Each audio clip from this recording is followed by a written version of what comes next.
On this episode of Common Mystics, we recap 2022 and look forward to 2023. I'm Jennifer James. I'm Jill Stanley. We're psychics. We're sisters. We are Common Mystics. We find extraordinary stories in ordinary places. And today we're so excited to talk with Jenny B. Jenny B. I always enjoy talking with you guys and listening to your stories. So this is very exciting. Thank you for having me. Thank you for being here. So this season, 2022, we had 15 destinations, 5 more voices from the road, and 5 bonus episodes throughout the year. Wow. It's a lot of work. So what changed in 2022? What was different for you? Well, the bi-weekly schedule that got us going. Right. This was the year that we decided to publish our podcast year round as opposed to June through October. That's right. What else, Jill? We added a new series, More Voices from the Road. We did. Because after we go on location and we start diving into research, there are some spirits that we find in the research process, which still is intuitive, that won't leave us. They just keep coming up and keep coming up. So we realized that we needed an outlet for those voices too. Right. We also started our Patreon page. Yes. Oh my, you guys, thank you so much for supporting us on Patreon. It's been incredible. Thank you, thank you, thank you. It has been incredible. And we love doing our extra content. We love the extra content. We love our monthly calls where we get to like deep dive in with our listeners and to hear what's important to them. Exactly. Love it. Love. We met so many people too in 2022. We got listener feedback, and one of them, which was invaluable, is the trigger warnings. Because who knew? Can you imagine my dumb ass just triggering people all over the world? I can imagine that. Yes. Welcome to Jennifer's life. And I appreciate those trigger warnings. Well, you know, you only know your own experiences, right? Right. And things that don't trigger us might trigger other people. And by trigger, of course, I mean have an intense emotional response. Mm-hmm. And we realized actually one of our listeners reached out to us who happened to be a psychiatrist. Love. Right. And she said, you know, you might want to do a trigger warning when you're talking about sensitive issues. True. And I think we always talk about sensitive issues. And we heard her and it just seemed like a really good idea. So moving forward, we'll continue to do those just to give everybody a heads up. I love the feedback, by the way. I like people taking the time out to say, what can we be doing better? Honestly, I really love it. Absolutely. Me too. And I'm dead inside, so I don't know what's going to trigger other people. You're not dead inside, but I think close. your bar for being triggered is pretty. It's either at an 11 or like or a 1. It's anyone's guess. Be careful. Exactly. It's a tightrope walk, people. It's a tightrope walk. Did we want to start with our episode reflections from this year? Yes. Let's do it. Can you tell me some stories about the Lewis and Clark expedition that you found out? Jennifer, Jill. tell me about how you were being romanced by James Beckworth. I was being romanced by James Beckworth. One would say a little manipulated. Well, he was from the prior season. Yes. So when we decided to do a story about James Beckworth, and remember, he was that frontiersman who was a self-promoter, and he was super charming, and he was coming on to me, and it was like this big thing. Remember, Jill, back in 2021. And when we looked back at the season, we realized that there was another voice that was coming through who had a lot of similarities to Beckworth in many ways. And he came up through the research, and then it felt like he just wasn't letting go. Like he kept coming to me. He kept coming up in random places. Like I'd turn on my phone and there'd be this weird connection to this person. Or I was on vacation with my husband and I walk into this little like children's museum and there's a picture of him on the wall. And I'm talking about York. Tell me again who York is. York was an enslaved man who was on the Lewis and Clark expedition. Mm-hmm. And when you talk about Lewis and Clark and their expedition, he doesn't get a lot of airtime because he was enslaved by Clark himself.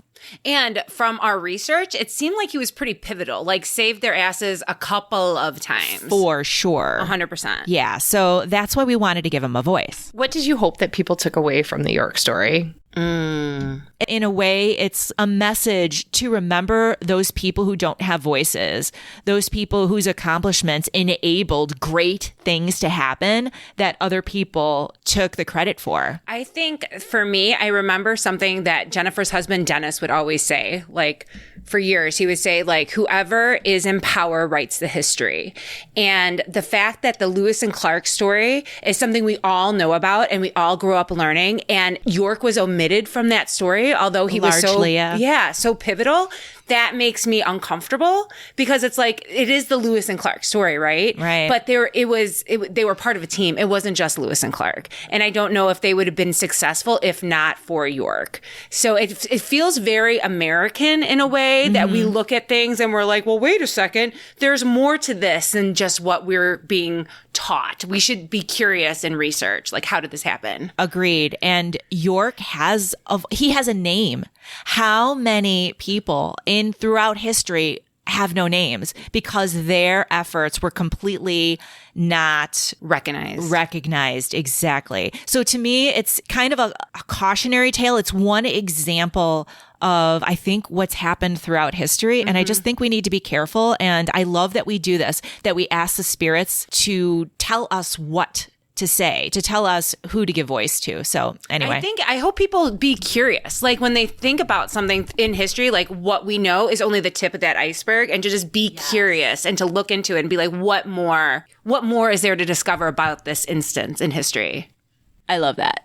Jill, could you start us off a little bit talking about your episode on Tecumseh? I am a huge Tecumseh fan. I am a believer. No, honestly, he is something else. So Tecumseh, to recap, long, amazing story short, he was... Is he your James Beckworth? He's not my James Beckworth. Stop it right now. So he was a Shawnee leader who really believed in uniting the different tribes around the Midwest and the South to combat white encroachment onto their lands. And the thing about him that was so amazing, that I love so much, is that his insight into the future was so incredibly spot on. It's like he wrote a map and he was so good at articulating, like, this is going to happen if we don't get our shit together and bond over what our common themes are, things that we can be like relate to, right? Even though we're of separate tribes. And he's like, they're going to wipe us out. They're going to move us to shitty lands. These are our homelands. And even though he was so articulate, so passionate, he still was defeated. And exactly what he predicted to be the circumstance came to pass. And he had an asshole little brother, just saying. I can relate to that. Very relatable. Yeah, so I love Tecumseh. Listening to his speeches that were documented. You were getting fired up. I was like looking around, like I was taking Bug for a walk. I'm like, none of this belongs to us. Give it all back to the people. I was like, burn it down. I was too intense. She was dangerous. I was dangerous, but I love him so much. He was so passionate, and his passion arose not for his individual fame. Like his brothers, I feel like is arguable because his little asshole brother was like this prophet. Only after he got drunk and almost killed himself, then he woke up a prophet. Like this is our take on that story. Yes. Recently we heard a history episode and it was like a completely different point of view. It was. On the History Channel. Yes. It was so disappointing. I'm like, History Channel? I was like, maybe we should just stick to conspiracy theories and Martians, okay? Because you got this one wrong. Anyway, his little asshole brother woke up a prophet after almost killing himself by drinking too much and falling into a fire. And then relatable. I mean, yes. But I don't wake up a prophet. I just wake up regretful. I'm like, oh man, that was a hard night. Anyway, so he wakes up and he's like, I'm a prophet now. And it felt very self-serving. It felt like he found a purpose in life through that recognition. Whereas Tecumseh wasn't about himself. It was like he was willing to sacrifice himself for the better good. That kind of dichotomy between those two brothers I really find interesting. And the next episode that we're going to be recapping involves authors. And you know how much I love people who are able to create stories and, get it down on paper. And you visited Elmira, New York, and found out about Mark Twain, which is Mark Twain, yeah. creepy ass story, FYI. So crazy because, first of all, I do not associate Mark Twain with New York State at all. I always think of Mark Twain as being like either the Mississippi River Right. or the East Coast. Or the East Coast. Okay. Like far east, like okay. Connecticut East. I didn't know that he was on the East Coast at all. I knew that. So but I did imagine not my know- surprise when we were in New York State and in a town called Elmira, and we stumble upon a Mark Twain story. Insane. But what was difficult to contemplate for me about the Mark Twain story was how narcissistic he was and how big he was in his own time. That was really, because I never think about who he was as a man. Right. I only think about who he was as an author. And so that was really interesting to learn the relationships he had and some nasty relationships in his life. I think this story in particular was such a bummer because as a man, he really chose this woman after his wife died, this manipulative His woman. secretary, Elizabeth Lyons. Over his girls, his children. Yeah. And one of the victims of that was his daughter, Jane. Jean. His daughter, Jean. I remember her very well. Jean, how can I forget you? Right. Yeah, right. and she had epilepsy, and the secretary was like, "Your daughter's crazy. She needs." And there was like this whole like web of manipulation and lies to get Jean out of the house. Eventually, though, he would side with his daughters, get rid of Elizabeth, and then reunite with Jean, only for her to die a short time later. But still, there was some redemption there for Mark Twain. Not enough. I mean, Not it was just gross. The way that like, cause you would have like Elizabeth Lyons, like personal descriptions of the king, as she called him, and how she would like rub his feet. It was nasty. It was really nasty. And how she would wear like loose fitting, like like you're like, oh, Elizabeth Lyons. Ugh. Anyway. So yeah, that was interesting.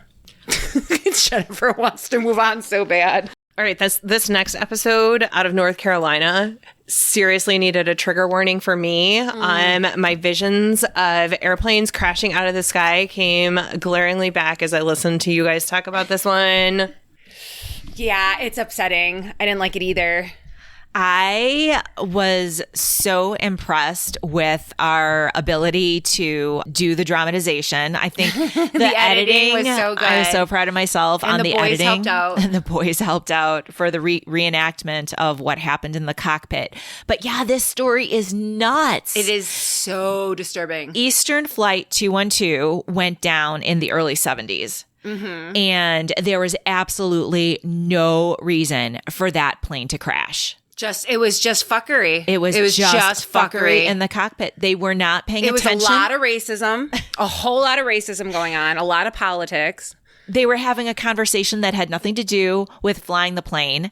And they were talking about Watergate, and they were talking about the price of cars, and they were talking about Arabs, right? And oil. And I think what for me was really disturbing about this, to be completely honest, is to have someone with such an extensive history in aviation. Like the man flew all his life, Captain Reeves, and because of that knowledge of like being in the air and feeling so comfortable, the hubris not to look at the protocol or the instruments. And he was just like relying on a new theme park. Yeah. Mind blowing. yeah, they were looking out the window, Jen. They were looking out the window to try to figure out where they were instead of using their instruments. Nightmare. Yeah. So they crashed. But the co-pilot Daniels, after the crash, did not admit to any wrongdoing. He did not admit that he was doing anything he shouldn't have been doing. And I think that's why we were called to retell this story. Right. Because Captain Reeves died in the crash, unlike Daniels, who lived. And Captain Reeves was coming out loud and strong that he did take responsibility for what happened. Something good did come out of this tragedy. Yes. Little too late. The sterile cockpit law or Right. rule, which you can't have any fuckery in the pilot seat in the cockpit You while need to you're be talking about the plane when you're flying. and your instruments. Right. Go figure. Because you have like 150 people on board. Yeah. So and that rule is that you can't talk about something that isn't pertinent to flying the aircraft when you're ascending or descending. Crazy. That rule gives me some comfort because I am not one who can take off without some alcohol, but Get it, girl. Moving on, I am fascinated by your stories of Ridgeway, but more of how you got to Ridgeway, as well as Ridgeway itself. I love this story. Jennifer, take it. Please take it, Jennifer. I like it when you take it. Oh my God. We were in South Carolina and we stop at this little town called Blythewood. Yes. And we stop at a historical society and it is just too cute. Love it. And we get out and we're poking around outside at all of the outbuildings that are historical. And this lady comes out and she asks, would you like to come in and take a look around? And we say yes. And she tells us about Ridgeway. And just down the street, a few miles, there's this quaint little town. If we like Blytheville, if we like the Historical Society, we should go there. Blythewood. We should go there. She says, but it's Monday and everything is closed on Monday, but still it's worth a drive out there. So I didn't say anything, but I could have sworn it was Tuesday, whatever, but I'm not going to argue with a stranger. She was just such a nice lady. Mm-hmm. And so then another lady comes in. She volunteers her time at the Historical Society and she comes in and we have a very nice conversation. And she says the same thing to us. Oh, if you like history, go down to Ridgeway. Oh, but Mondays, everything's closed. And everything's closed on Mondays, but we still recommend you go down there. Independently, these two ladies both said it was Monday. We get in the car, we look on our phones, and it was Tuesday. And that was the beginning of this time trippy experience. Mm-hmm. Now you. So now we get to Ridgeway and we're still feeling a little off. Yeah. Like Jennifer would describe it as she didn't eat yet. Right. And so we were kind of running on empty, just a little off. Nothing to be alarmed about, but just knowing like you're traveling, you're tired, you're kind of discombobulated, not a big deal. We get there. We're going to the different stops. We're doing classic Jen and Jill mess around. We're going to the tea store, putting on hats, wearing different dresses, whatever. And then we end up in an antique store. Uh-huh. And we walk in, and I swear to God, if this did not happen to me, I would literally not believe anybody telling this story. I would call bullshit on you if this only happened to Jennifer and she told me this, I would be like, okay, you're very sweet, cute and all, but this is ridiculous. So we're in the store and Mom had a lot of she communicates with me in a lot of different symbolisms and spirit. And one of that, of course, is Elvis, because Mama loved Elvis. And over the loudspeaker playing throughout this consignment shop, antique shop is what is it? It's an Elvis song. You know what? It's the Elvis song from Blue Hawaii, singing to the grandmother. I Can't Help Falling in Love with You. So that's playing, but it's playing sounding like it's coming out of a tunnel. Mm-hmm. Like it sounds like it's a record player and it's skipping and it has all the crackles and the noise. And usually when Jen and I are like in the field and we're getting our fields on, we walk away from each other because I don't want her to we don't want to influence each other. I don't want her to influence me or disrupt or pollute what I'm feeling. And I don't want to do that for her. So we walk away. So I'm in the front of the store and I'm listening to this seemingly sounding record of Elvis that sounds so familiar and comforting. It felt like I can just relax into it. And then as I'm feeling very like, oh, Mom, comforting, I pick up this like figurine off the table and it just felt like I was in like an oxygen deprivation tank. Like it felt like my movement was off, like heavy, like I was moving through Jello or something. And it completely freaked me out. So of course I'm like, I need an adult. I need to find Jennifer. So I go running. And what were you doing? I was having a very similar experience. I felt like my footing was off and the air felt really thick and I wasn't sure of myself. So I wasn't touching anything because I felt like something's not right. I don't want to drop and break anything. And that's when I turn around and Jill is like standing over me saying that, she was having this experience where she felt like she was in a time warp. And that's exactly the words that I was going to say to her.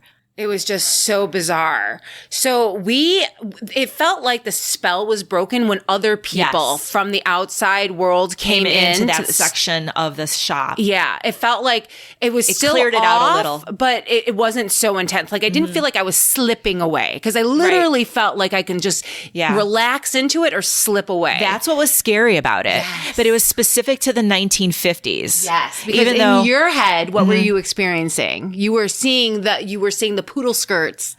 Yes. Later in the town, I kept seeing visions of the 1950s, like people dressed in 1950s, almost like there was a veil, and I was looking through the veil to the same scene only 70 years earlier.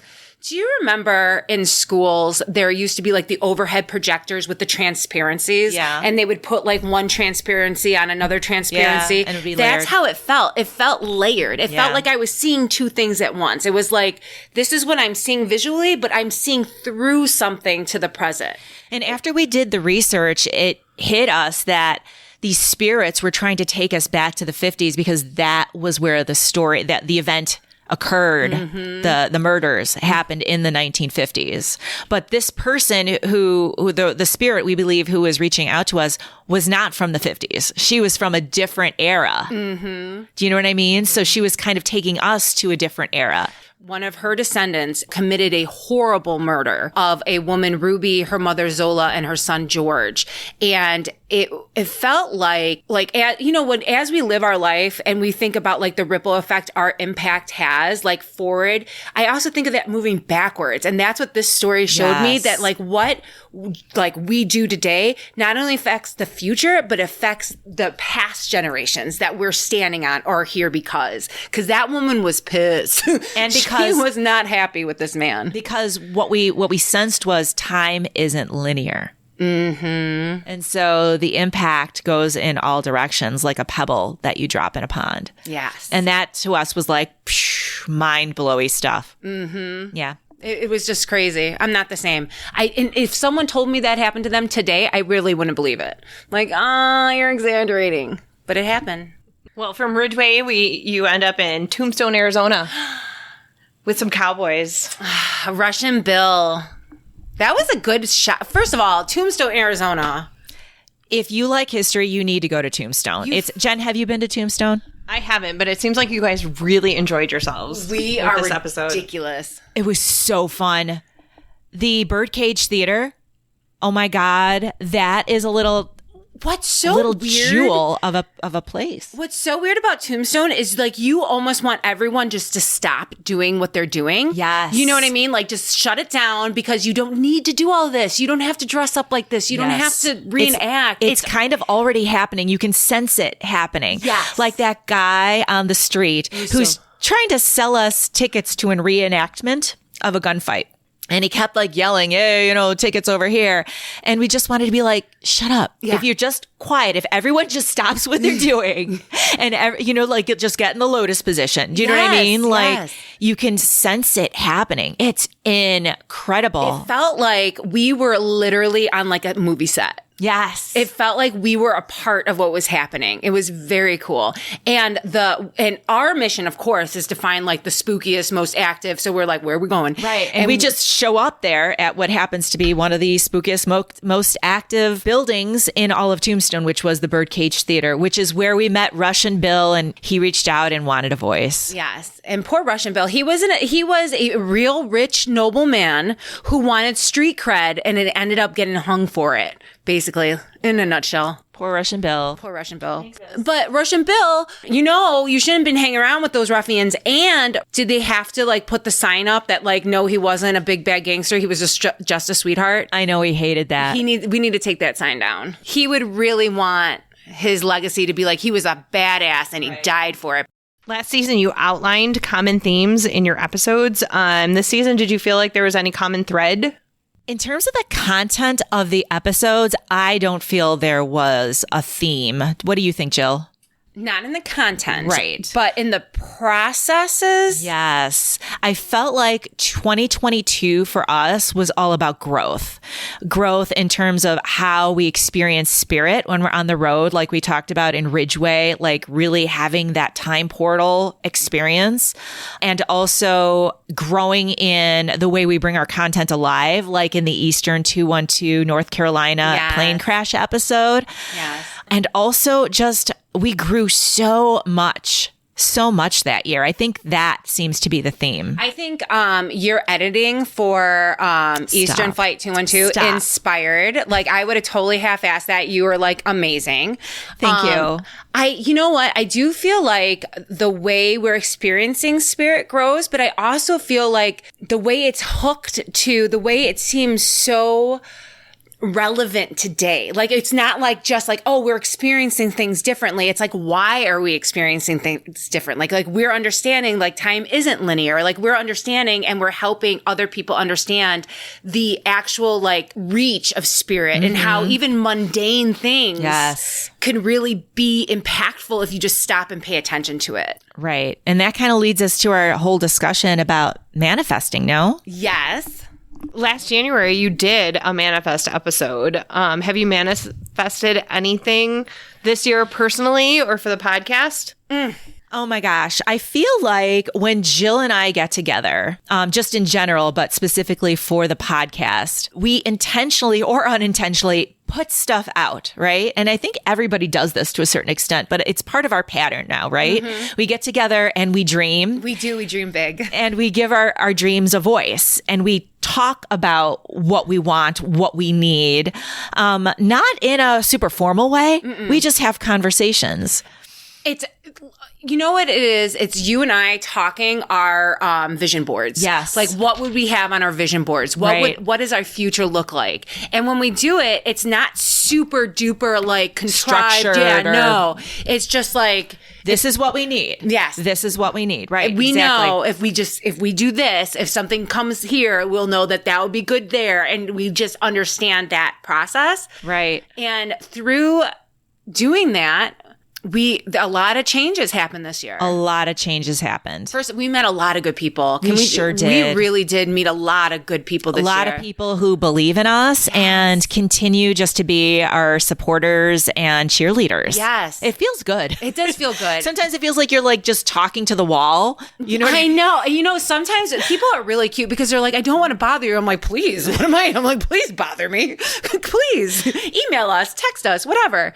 No, we met a lot of good people that had given us a lot of good feedback, and that makes us better at doing what we're doing for them. It's true. But, you know, let's talk about our personal journey, because I think that certain things did manifest. First, you guys, this is so bad. Okay, so first, it was April. It was April. Jen and I just got back from our epic Savannah road trip. And because I'm me, I'm trying to get different spots on different podcasts to advertise what we're doing. Because I'm a believer that people will like us if they find us. Like, I don't know, you guys have your own opinions, but that is, I am of that belief. So I'm reaching out to different podcast companies and media companies to be like, can you just like drop us a line and just tell people about us, or can we be on your show? And so I called this one media company because one of my favorite podcasts like works with them, because I'm internet stalking people now, and I'm like, well, they're good. So I call this company. I'm like, hey, you know, my sister and I have this podcast, Common Mystic, yada yada. I was like, can you like check us out and see if you guys can promote us on your podcast? And then I get a response back saying, well, do you want to be our media company original? And I was like, okay, what does that mean? And so Jen and I and the co-owners of this media company out of LA have a Zoom call. And what that means is they want to produce us, promote us, and we would be this media company's original content. Huge deal. Huge deal. So I feel like I'm on Shark Tank. I'm like through the roof, like my tail's wagging. I'm running around the house. And what were you doing? I was trying to keep you from losing your mind. I lost my shit so good. Yeah, Jill was like calling everybody she knew, being like, I'm famous. We're famous So it's now. me. Yeah. No, but you were super excited. I was also excited, but I was a little more like guarded, like, wait a minute. You know what I mean? Like, let's look at the contract. We have a meeting, and so we're talking about everything sounds really good, but we need to see it in writing, right? Because you guys know I'm a Judge Judy lawyer. I watched Judge Judy. She would have my shit if I did not read the contract. So I'm like, I was like, you know what, guys? send us over the contract. We'll look it over and we'll get back to you. And they're like, okay, well, we're going to have a content creative meeting on Monday. We'll send By the end of the week. We'll send the contract by the end of the week. Right. The thing is that the week is Holy Week. Right. It was the week right before Easter. So I go over to Jill's house. And in the meantime, we know nothing about reading these type of contracts. Not these type of contracts. So we need a lawyer. We do need a lawyer. So I'm calling some places in Chicago. Jill's calling some places in the Detroit area. There's only one company out of Chicago that really took us seriously at the time, but they didn't have any availabilities until like Tuesday. But our meeting Was Monday. Our Okay. creative meeting. So they were already, they hitched their wagon to us and we them. And so we just wanted to get the formalities out of the way so we can move forward because we were already sold. So then Thursday night, late, Thursday we get the contract. we get the contract. And we looked at the contract, and that's when our little bubble started to burst a little bit. It was deflating just slightly. I was like, wait a second. That's when my stomach started twisting because I was so excited for both of you and I felt that excitement. But there was that feeling that maybe something just wasn't quite right. Jenny's our reluctant psychic. Yeah, but we got the contract, and then we needed a lawyer. We needed a lawyer. We needed a ASAP. legit lawyer. We could not wait for someone to call us back anymore. So we woke up on Friday morning, Good Friday, and we start calling people off of Google. We're like, media lawyer, Detroit, media lawyer. And after a couple calls, we got through to someone. This receptionist picked up the phone. Lovely lady. I'm so sorry we got her fired. So she picks up and she's like, blah, blah, blah, blah, blah, hello. And I'm like, hi. I was like, my name's Jill, my sister Jennifer. We have a podcast and we just got LA sent us. Did you hear me? LA, Los Angeles, California sent us a contract that we need someone to look over because we have a meeting on Monday. ASAP. Like right now. And she's like, oh my gosh, Joe can help you. And I was like, yes, Joe can help us. Give us Joe. I was like, send us through to Joe. So blah, blah, blah. Joe answers the phone and we're like, Joe, it's you, Joe. You're it. You are our lawyer, Joe. You're hired. And it was like, you are our You're lawyer. hired, Joe. Are you listening? Are you listening, Joe? I need your head in the game here, okay? We have a contract from LA. LA, Joe. LA, Joe. And we need you to look at it. We have a meeting on Monday. We need your head in the game. And he's like, I have meetings all morning. I'm like, Joe, that's not going to work for us. Joe, that's not going to work for us, Joe. You actually told him to clear his schedule. I did. I felt so like every trope listening to like every like lawyer show ever. I was like, nope, clear schedule. Oh my God. And that's when he said, it's Good Friday. I have things with my kids. Did he say that before or after? How did you get this number? He literally said those words. That was the first thing he asked us. Yeah, like he didn't say anything. He literally was like, who put you through? Yeah. So Joe was like, okay, I'm going to get off the phone with you guys. Like right Send now. he said, send it to me. Yes, and he I'll did. see what I can do. He was like, don't call me. Just send it to my email. He made us no promises. No And promises. we hung up and we were like, yeah, he's not going to call us back. That You man know is what? not. I can, to be honest, you knew he wasn't going to call. I knew. I was slightly hopeful, but more embarrassed. You know what I mean? Like Classic Jill. Yeah, like I overdid it again. Like, too much, too soon. So that's Yeah. when you're sitting on your couch. Yes. I was sitting on my couch and I felt like literally, I'm not even kidding. I was like, I kept seeing my husband's sister and I was like, I feel like I have to call my husband's sister has a friend. It's like, no, a husband and it's a sister and there's a friend and they can help us. And Jill is doing that thing where she knows she's getting a message from Spirit and she's saying it out loud. And she's like, my husband's sister's friend, my husband, I think I have to call Kelly. So Jill says, I think I have to call Kelly. And I'm like, why would you call Kelly? And she goes, I think Kelly's friend is a lawyer or has a lawyer. And I go, well, my husband knows a lawyer. you guys. What Spirit meant to say was your sister's husband's friend, because my husband has a very good friend who not only is a lawyer, but teaches law at Northwestern.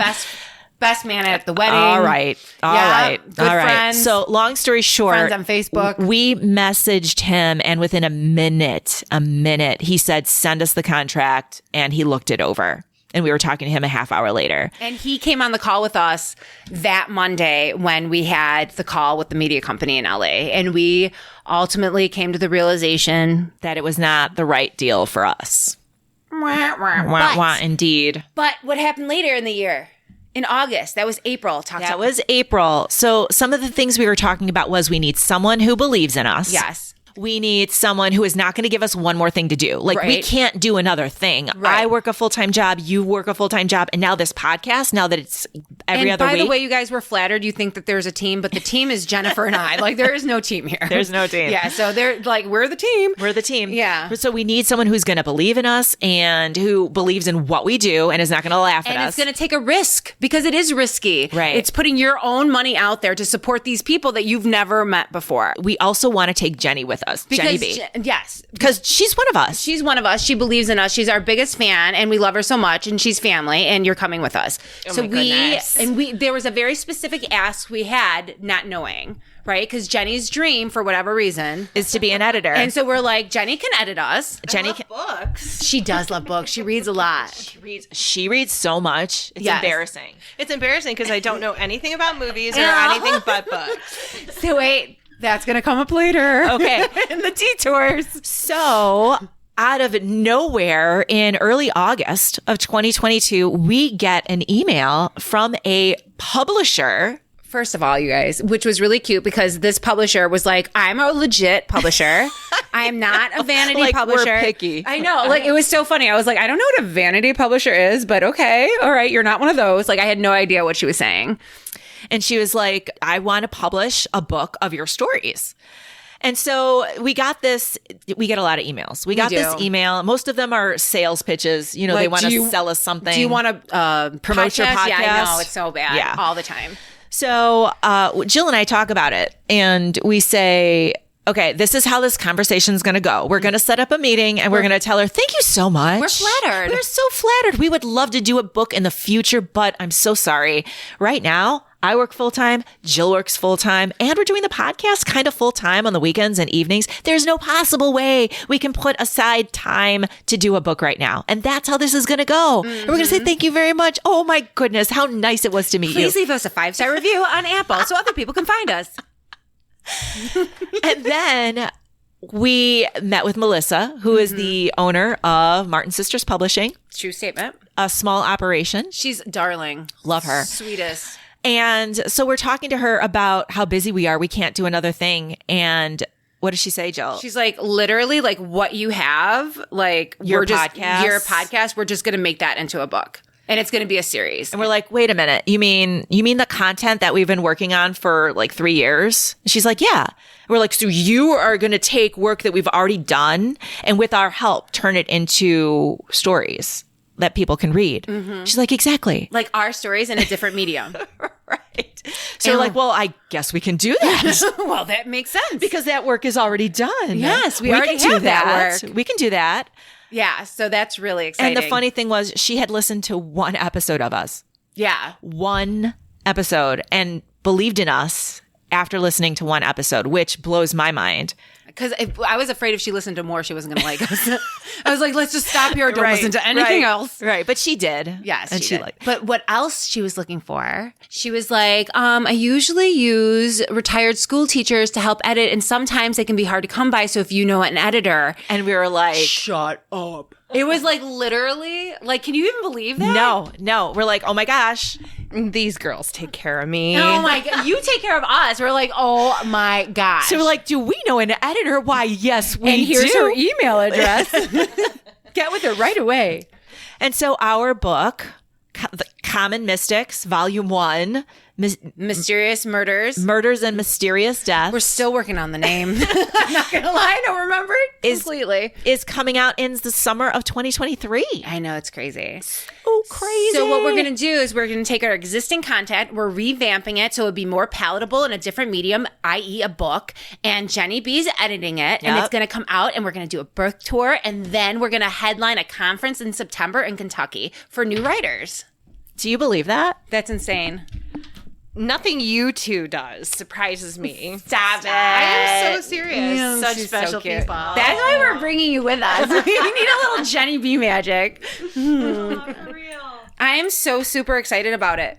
I really am. Yeah. So is there anything else that we wanted to cover while we're talking today? I do want to cover something. Oh, she's looking Yes, serious. Yes, I'm very serious right now. Okay, I have to tell you. Okay. I'm not shaming myself or anybody else, but I'm going to take better care of myself in 2023 because Jennifer literally told me if I die, she's going to be really mad at me because she's worried about my health. I am worried about her. No, truly, I've been like just off like the hook, just self-licensing to eat and drink whatever I want, and it's time to come back to Jesus and be like, you know what?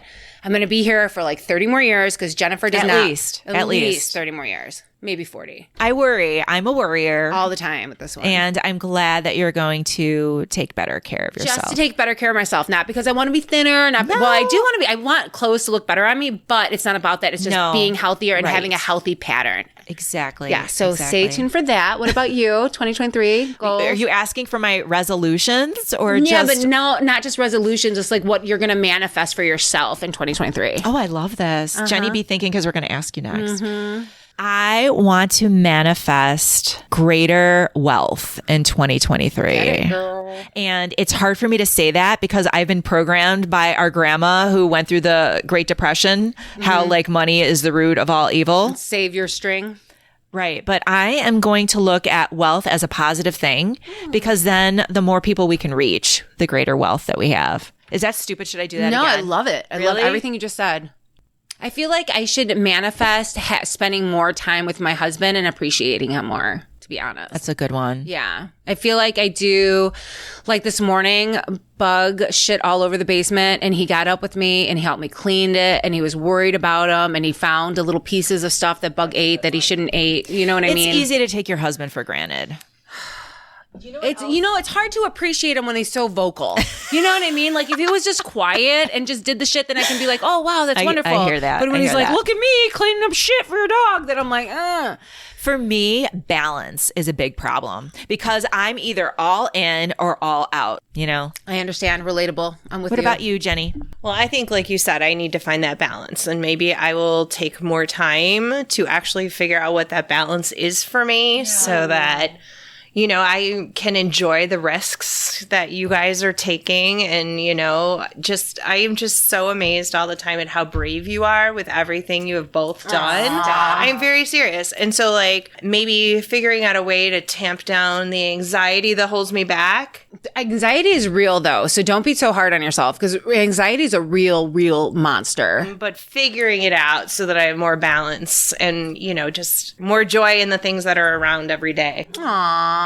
I love that. What a great lesson. You know what else? Cheers to that. Cheers to that. I want to learn the old Lang Syne song. Don't know it. I feel like that So should be first of all, something. you should just learn how to say it. That's not. I didn't say it right. No. Don't keep me. Old Lang Syne, right? Isn't that how you say it? What did you say? I thought I said what she said. Did I not? You never say what you think you say. I never say what I think I Never. say. Okay, well, I want All to right. learn it. I want to learn how Old to Lang say Syne. it. You know, all the plaintiffs, right? Isn't it plaintiffs? Oh, God. Complaintives? Oh. No. Old acquaintance. No. Be forgot.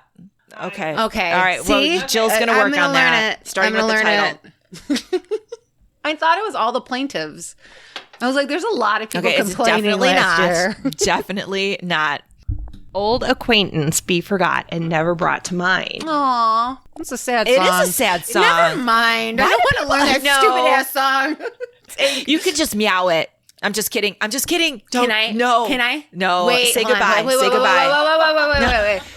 Wait. We don't know if it's meowable. Hold on. Is it? Me, me, me, me, me, me. No. Me, me. No. Me, me. Those aren't meows. Meow, meow, meow, meow.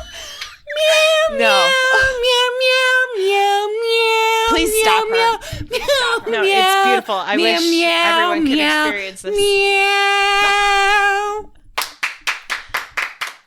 Thank you. Oh, my God. All right. Thank you guys so much for a wonderful 2022, and we look forward to reaching out and being with you guys in 2023. We love you. Thanks so much for listening. Thank you for everything. Goodbye. Yes. Oh, what? Remember, please check out our website at Common. She always forgets this at commonmystics.net. Check us out on Facebook, Instagram, and Twitter at Common Mystic Pod. But if you happen to be on Apple, please leave us a positive review so other people can find us. And people can find us wherever they're listening to their favorite podcast. And don't forget to check out our Patreon as well. Thank you. Thank you and good night. Bye. Happy New Year.